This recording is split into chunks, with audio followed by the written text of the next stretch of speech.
Pues perfecto. Vamos a empezar hablando de Hogar, de esta nueva película de Netflix que se estrenó además ayer y que tenemos aquí a sus dos directores y guionistas. ¿De dónde viene esta idea? ¿De dónde surge este thriller tan peculiar y tan actual realmente? Pues la idea viene pues de una de las muchas mudanzas que hemos hecho Alex y yo por cuestiones de trabajo, ¿no? De un piso a otro y de una ciudad a otra, ¿no? Y en una de esas mudanzas, eso que te das cuenta de que aún conservas un juego de llaves de tu antiguo piso, ¿no? Y que si te atrevieras, ¿no? Si estuvieras suficientemente chiflado, pues podrías coger esas llaves, entrar en el edificio en el que vivías, subir las escaleras, abrir la puerta de tu antiguo piso y descubrir quién, ¿no? quién está viviendo ahí ahora, ¿no? Y tal vez encontrártelos ahí de cara, ¿no? Y fue una sensación, pues, que daba una especie como de vértigo, ¿no? Y de ahí surgió la idea de la película, ¿no? De plantearlos, bueno, ¿quién sería capaz de hacer esto, ¿no? Y si alguien estuviera lo suficientemente desesperado, loco, obsesionado, lo que sea, como para utilizar esas llaves y entrar en su antigua casa. Es curioso, comentas lo de alguien que estuviera lo suficientemente loco o desesperado, porque este personaje al inicio de la película no parece loco ni obsesionado, sí un poco desesperado. Y quizá ese es el arco que vemos en la película, ¿no? Es cómo va cambiando esa desesperación por una obsesión y un plan que va generando, ¿no? Correcto, sí. Queríamos intentar conseguir retratar un descenso a la locura de un personaje aparentemente normal y cercano que, visto empujado por las situaciones económicas, pero también por una cuestión de dignidad personal, ¿no? Es alguien que ha puesto todo su valor como persona en su carrera, en su trabajo, en sus posesiones materiales, ¿no?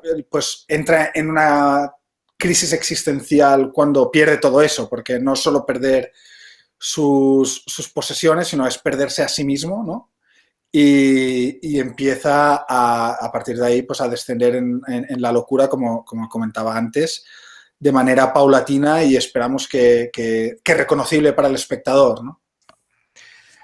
El inicio nos presenta un personaje, un hombre maduro, que tiene familia, pero que ha perdido su trabajo y que no encuentra su lugar en este mundo. Es una situación a la que se está enfrentando muchísima gente hoy en día, no poder encontrar un nuevo trabajo una vez pierdes el sustento de tu familia. No sé hasta qué punto simplemente era para vosotros un punto de inicio o también queríais jugar con ver cómo está la situación, la sociedad actual en la que despreciamos a los profesionales, desechamos a los profesionales quizá demasiado pronto en cuanto alcanzan una edad.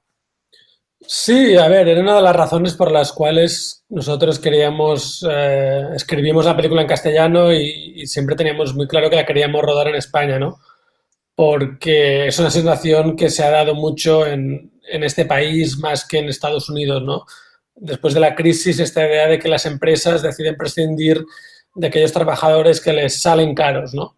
Y que prefieren tirar de, bueno, de chavalines que hacen el mismo trabajo por una cuarta parte del, ¿no? del sueldo, ¿no?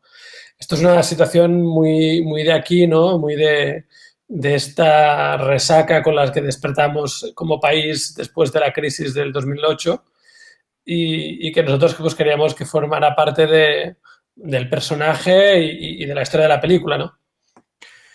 ¿Y hasta qué punto queríais que formase parte la ciudad de la historia y un personaje más de la película? Porque hay una cosa que me ha asombrado, es que durante un rato me costaba decir, es Barcelona, porque no habéis ido a los lugares comunes, habéis entrado en la ciudad de verdad, que creo que es muy difícil de hacer. No sé hasta qué punto queríais que fuera un personaje más o que pudiera identificarse cualquiera con ella, o si os ha costado mucho encontrar esas localizaciones en las que uno no dijese, es lo típico que nos enseñan de Barcelona.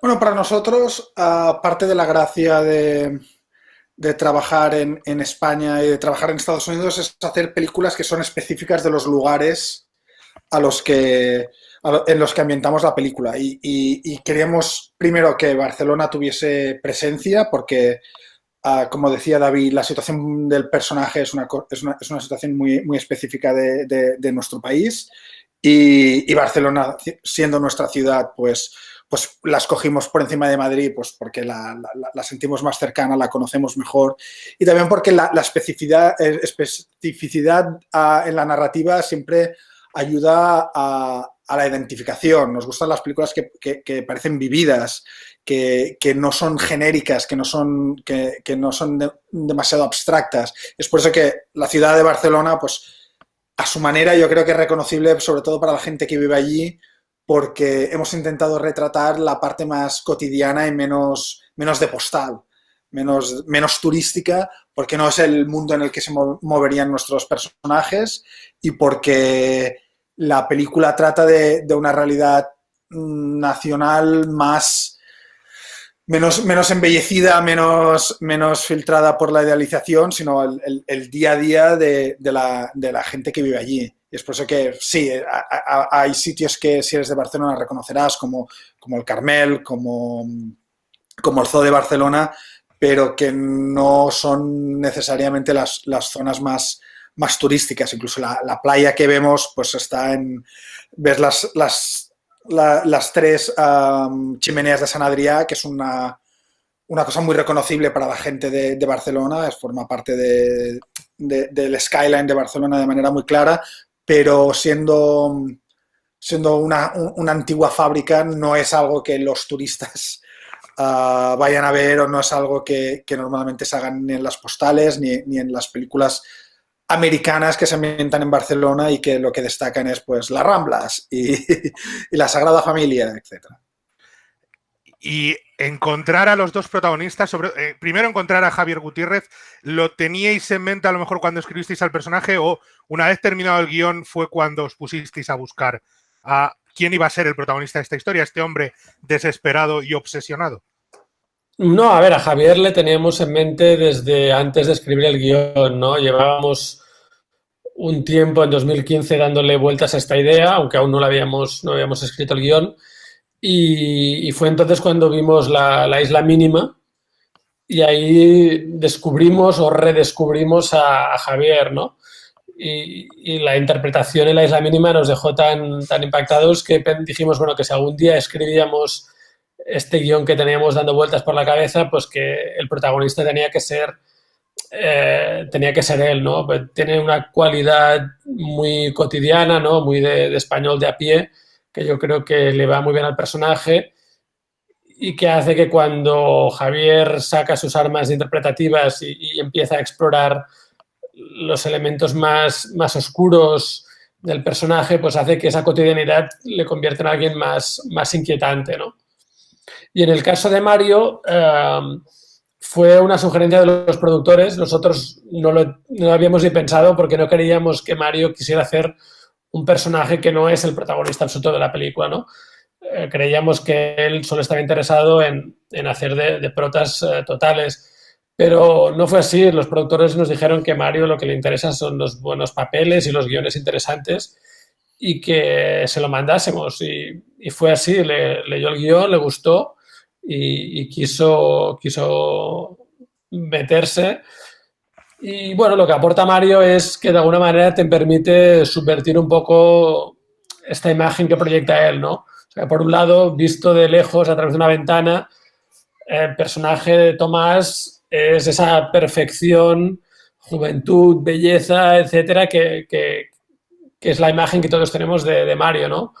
Pero después, a la que te acercas al personaje y a la que le conoces y empiezas a rascar, te das cuenta de que esa perfección no es tal, ¿no? De que hay muchas inseguridades y muchos defectos detrás de esta apariencia como de ganador absoluto, ¿no? Y Mario pues también nos daba estas dos facetas. Porque por un lado vosotros tenéis ese guión que juega muy bien con esos diálogos entre ellos dos, que tiene esas escenas en la cafetería, por ejemplo, que son magníficas, en las que empieza el juego, por así decirlo, y luego como directores, ¿cómo jugáis vosotros, cómo exprimís a estos dos intérpretes para que resulte tan brillante esos momentos como es en Hogar? Pues la verdad es que es muy fácil porque los dos son muy buenos actores y la verdad es que necesitan muy poca ayuda. Es decir, que siempre David y yo decimos que el 80% de la dirección de actores es hacer un buen casting. Y cuando tienes a alguien como Javier y como Mario cara a cara, es muy fácil que ellos sepan exprimir la escena al máximo. Obviamente hay un trabajo previo de sentarse, leer las escenas juntos, ensayarlas un poco, discutir el personaje o la intención detrás de cada frase, pero no hay que dirigirlos milimétricamente ni en cada frase, esta frase hay que decirla así, esta frase hay que decirla ya, porque los dos tienen muchas tablas, son muy buenos actores y si les ayudas a entender el personaje o por qué has tomado ciertas decisiones sobre el papel, ellos te lo plasman y la verdad es que eso fue un gustazo. Quizás son dos actores con los que en España hemos sido un poco injustos. Con Javier Gutiérrez lo teníamos encasillado como actor cómico hasta que hace La Isla Mínima, como comentabais, y con Mario Casas parece que tenemos que justificar que es un muy buen actor casi en cada proyecto que hace. ¿Estamos siendo como audiencia injustos? ¿Hemos sido injustos con ellos dos? Bueno, yo creo que en España y en todas partes, ¿no? Se tiende a encasillar mucho a la gente, ¿no? A los actores, a los directores.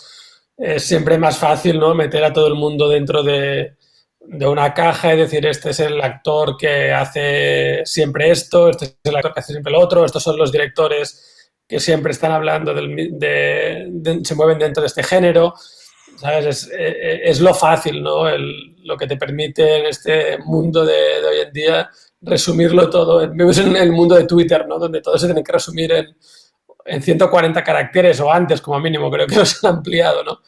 Así que en un mundo como este, pues claro, o sea, encasillar a la gente es lo más fácil. Pero bueno, yo creo que ambos son afortunados en el sentido de que, bueno, que tienen muchos proyectos y son capaces de salirse, ¿no? De esos clichés y Mario ya lo había hecho con las películas de Alex de la Iglesia y Javier, bueno, pues como decías tú, ¿no? Desde La Isla Mínima, ¿no? Y luego están los personajes femeninos que en principio podrían parecer secundarios porque tienen un peso vital en la trama, sobre todo casi como brújula moral de los personajes que son Bruna Cusí y Ruth Díaz. ¿Os costó mucho encontrar la voz de estos personajes y a estas dos actrices? Bueno, la voz de los personajes, sí, queríamos que fuesen un contrapunto, pero que fuesen también personajes, un contrapunto a los personajes masculinos, pero que tuviesen su propia personalidad y vida interna y que funcionasen no solamente definiéndose en comparación o en contraste a los hombres de la película, sino que tuviesen su propia vida, ¿no? El personaje de Ruth, para nosotros era importante que no fuese la motivación de Javier para intentar recuperar la vida que ha perdido. La figura esta de la mujer ambiciosa, arpía, Lady Macbeth, que empuja al personaje masculino y que justifica su ambición y sus impulsos más oscuros, pues era un cliché con tintes misóginos que queríamos evitar y al revés, queríamos que ella reflejase un poco la posibilidad de readaptarse, de que los impulsos de Javier para recuperar la vida que había perdido no solo vienen de necesidades económicas, sino que vienen de un punto de orgullo personal y que si alguien es un poquito más humilde, más dispuesto a remangarse, mucho más dispuesto a adaptarse como es el personaje de Ruth, pues puede sacar la fuerza para seguir tirando adelante y que, como ella bien dice en la película, pues que no se le caen los anillos, ¿no? En cambio, el personaje de Bruna queríamos que fuese un personaje complejo por otros motivos, ¿no? Es alguien que vive de manera incómoda el privilegio y el dinero que tiene, ¿no? Como se dice en la película, pues el estatus viene del que disfrutan viene de su padre. Ella a la vez intenta trabajar como abogada en cuestiones de inmigración y temas sociales, Pero claro, eso es un privilegio que ella se puede permitir porque viene de una familia con dinero, ¿no? Son estas relaciones un poco incómodas con el dinero y con el trabajo que queríamos dar en pinceladas también con las mujeres de la película. Y escogerlas, bueno, de nuevo, David y yo nos encontramos en la situación privilegiada de que pudimos ir y escoger a la gente que habíamos estado viendo en el cine últimamente y que nos habían fascinado sus interpretaciones. A Bruna la habíamos visto en Estiu 1993 y nos había parecido fantástica ella y la película entera y por eso la escogimos, le ofrecimos el papel, ella tenía la opción de decir que no, obviamente, y Ruth pues de Tarde para la ira, que también es una grandísima película, una de las mejores películas españolas de los últimos años. Así que poder contar con este elenco, la verdad es que fue un lujo. Mencionas justo lo de la relación de los personajes que tienen, hablando de los personajes femeninos, con el poder y el dinero, y parece que unos no lo desprecian, pero les incomoda cómo han llegado a ello, y otros lo tienen como algo, como una meta, como una aspiración, que es el personaje protagonista de Javier Gutiérrez, y el personaje de Ruth Díaz. Casi parece que todo gira en torno a esa concepción que tenemos en la sociedad actual de dinero y de poder y de estatus social, ¿no? Bueno, es que sí, desgraciadamente el dinero es lo que necesitamos para comer, ¿no? Y para pagar el alquiler o la hipoteca o lo que sea, ¿no? Yo creo que puedes hablar de que el dinero no es importante, de que, ¿sabes?, no da la felicidad y todo eso, pero desgraciadamente en el sistema capitalista en el que vivimos estamos todos muy, muy condicionados por él, ¿no? También depende un poco la actitud de cada uno. Yo creo que en el caso de Javier nunca le hemos visto como una persona que viene de dinero, ¿sabes? Nunca le hemos visto como una persona que ha heredado una fortuna, sino alguien que se lo ha ganado a pulso profesionalmente, ese estatus, y que por eso ahora le jode tanto perderlo, ¿no? Que él sabe lo que es ser pobre y seguramente no tiene ganas de volver a ello, ¿no? No sé si desde el guión, porque la película tiene un look visual muy, muy potente y muy marcado, y no sé si es algo que trabajáis ya desde el guión, cuando empecéis a escribir una historia y luego la vais a dirigir, si ya en el guión empezáis a decir, queremos que esto tenga este aspecto, queremos recalcar esto en la fotografía o en cómo narráis la película, o es algo que primero terminéis el guión y luego empezáis a concebir la historia visualmente. Bueno, no empezamos a hablar de manera específica sobre el look de la película hasta que hemos terminado el guión. Lo que pasa es que cuando uno está escribiendo es imposible no estar visualizando la escena en tu cabeza, ¿no? Y entonces ya empiezas a ver imágenes, empiezas a ver un look, empiezas a ver una estética que no te has sentado a diseñar, sino que mientras estás visualizando a los personajes en la cafetería hablando, es imposible no pensar ya qué tipo de cafetería, qué tipo de luz, cuál es el feeling, está llena, está vacía. Todo esto pues es una cosa que se va haciendo de manera inconsciente a medida que se va escribiendo el guión, y después sí que, como somos dos directores y no lo podemos dejar todo en el inconsciente a la hora de planificar, sino que tenemos que sentarnos, tenemos que verbalizarle el uno al otro todas estas ideas estéticas y, entre comillas, intentar crear un libro de estilo, ¿no?, de la película, que no un libro de estilo personal, es decir, que no queremos o no nos importa que nuestras películas no se parezcan en nada, sino que es buscar entre ellas, sino que la estética de esa película en particular sea por necesidades narrativas de la historia que estamos contando. Y aquí, bueno, porque es una película que trata sobre la ciudad, sobre los hogares, sobre las posesiones materiales, y sobre una persona que está tramando cosas que no son del todo evidentes de cara al espectador, pues sabíamos que habían ciertos motivos visuales, habían ciertas repeticiones de planos, habían ciertos tipos de composición que acentuasen los espacios y que creasen cierta sensación de incomodidad, pues que eso iba a ser como una marca de estilo a lo largo de la película.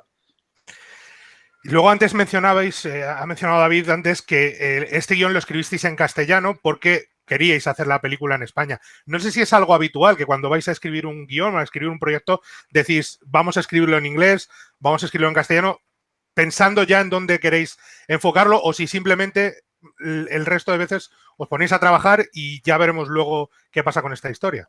Bueno, no, esa es una de las primeras decisiones que tomamos. Seguramente la primera decisión que tomamos es cuando tenemos una idea, es decidir si es una idea para una película o es una idea para una serie. Y una vez está decidido eso, es decidir si es un proyecto para España o un proyecto para Estados Unidos. En algunos casos la respuesta es obvia, ¿no?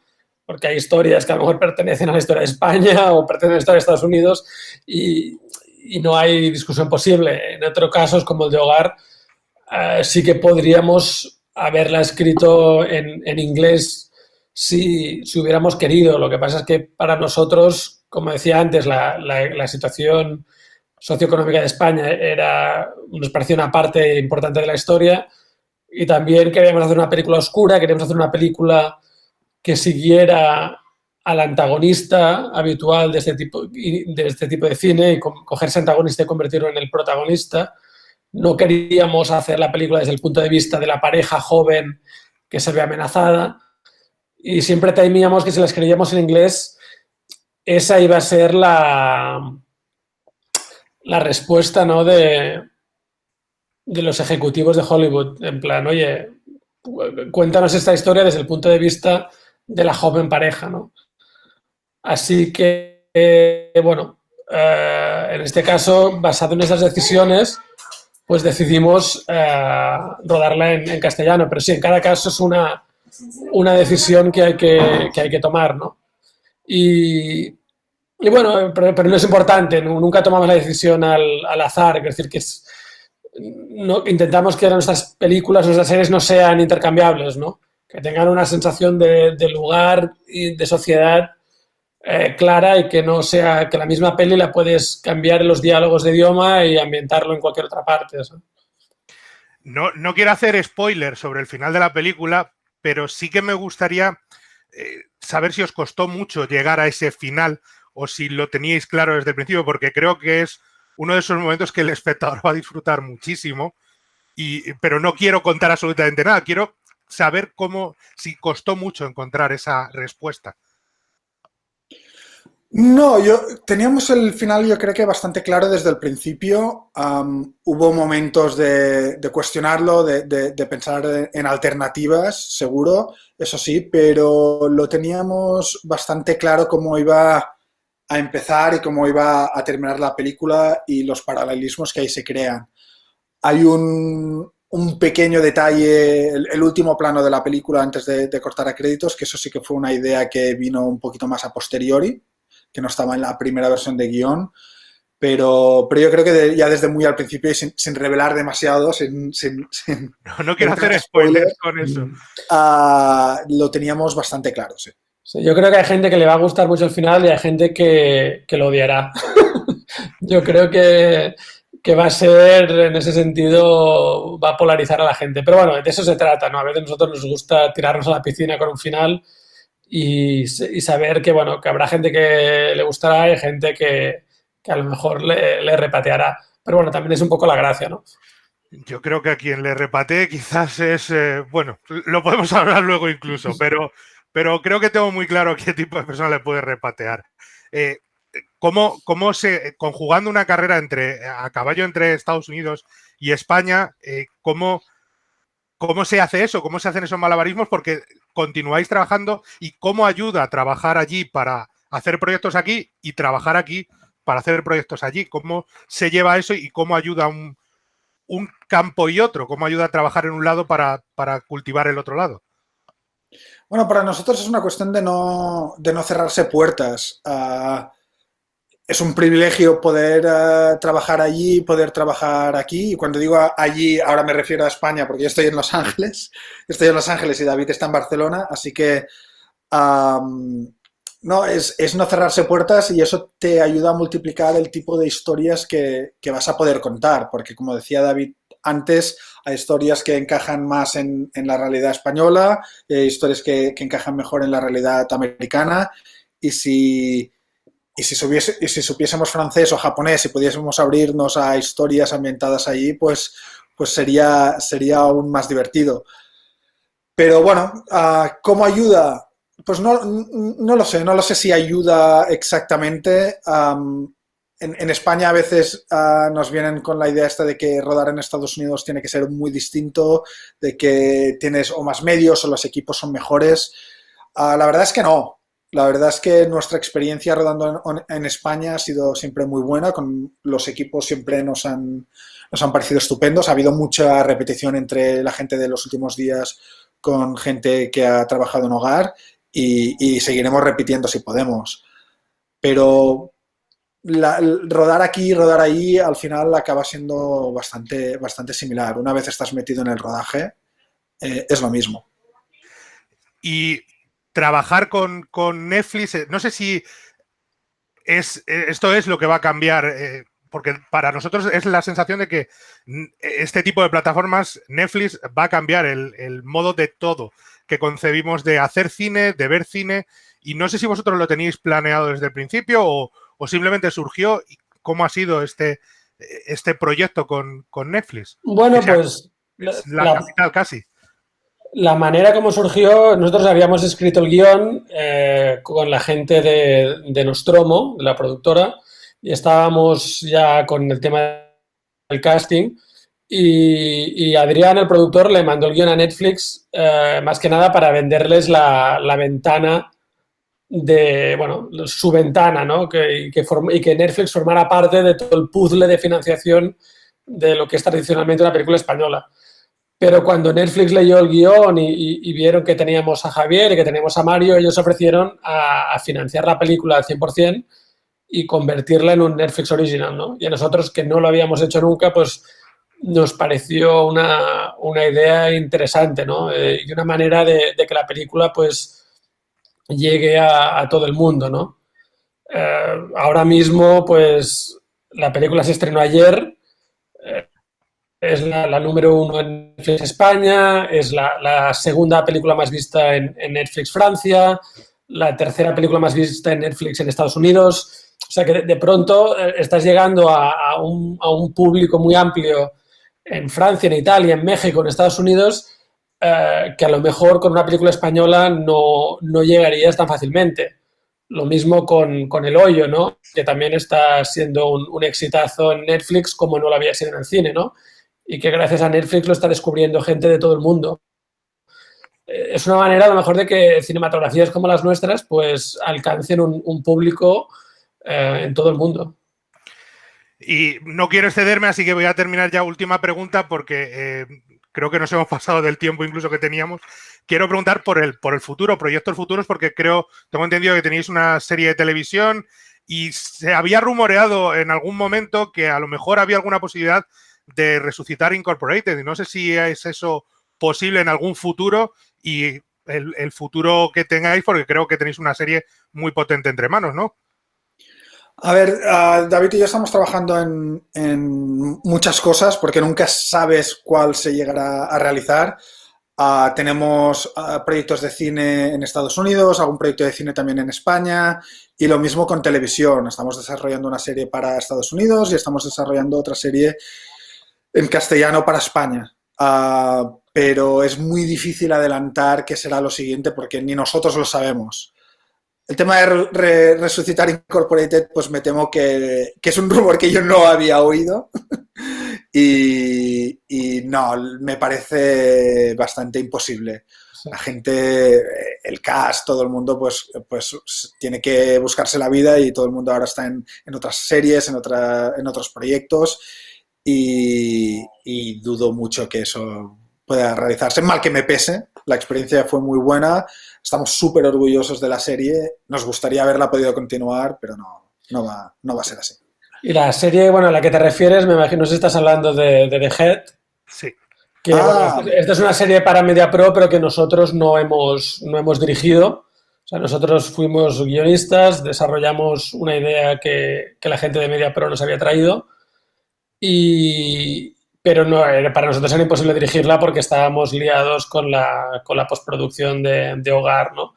No podíamos estar haciendo las dos cosas a la vez. Así que la ha dirigido Jorge Dorado, que ha hecho un trabajo estupendo, magnífico, ¿no? Él es el que ha llevado la voz cantante de la serie, desde la producción hasta ahora, que están acabando ya la postproducción, este año creo que con los efectos visuales.